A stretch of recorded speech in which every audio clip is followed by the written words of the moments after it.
তো hey guys welcome to my YouTube channel. মই আৰু এটা নতুন ভিডিঅ'লৈ আপোনালোকক অহাৰ বাবে ধন্যবাদ জনাইছোঁ।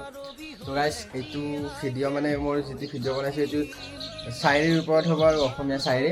তো ভিডিঅ'টো আপোনালোকে চাব, চাই পেলাই নতুন নতুন চেনেল তো সহযোগ কৰিব, ছাপোৰ্ট কৰিব। মই ইউটিউবাৰ হ'ব বিচাৰোঁ যিহেতু। তো ভিডিঅ'টো চাই যদি ভাল লাগে আপোনালোকক লাইক কৰিব, কমেণ্ট কৰিব আৰু ছাবস্ক্ৰাইবটো কৰি দিব। আৰু পাৰিলে ভিডিঅ'টো সম্পূৰ্ণ চাব, এনেকৈ মই ভিডিঅ' দি থাকিম। তো বলক এতিয়া ভিডিঅ' চাওঁ। সময়ে আজি প্ৰশ্ন কৰিছে মোক, ক'ত হেৰাল তোমাৰ বিশেষজন, যাৰ বাবে ক'ৰবাত নিজকে হেৰুৱাই পেলাইছিলা।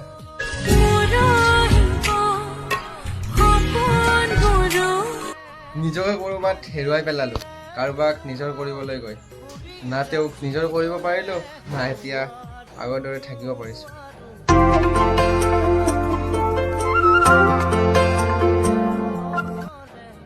জীৱন বাটত আপোন বুলিবলৈ কোনো নাই, মাথো স্বাৰ্থ পূৰণ কৰিবলৈ কিছুমান মানুহে আপোন হোৱাৰ অভিনয় কৰে।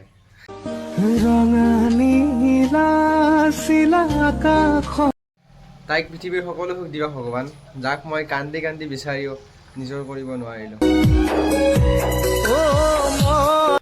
কিয় বান্ধিছিলা ভগৱান তেওঁৰ লগত মোৰ প্ৰেমৰ এনাজৰীডাল, তুমিতো সকলো জানিছিলা পাই হেৰুৱাৰ দুখ কিমান।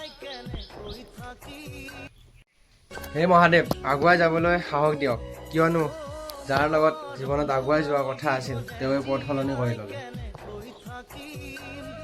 কেইদিনমান আগত বহুত সুখী হৈ আছিলোঁ মই, কিয়নো এতিয়া সেই সুখৰে ধাৰ মাৰি আছোঁ চাগে। আৰু এটা কথা, তুমি হেৰাই গ'লে বিচাৰি আনিব পাৰিম, কিন্তু সলনি হৈ গ'লে কেতিয়াও নোৱাৰোঁ।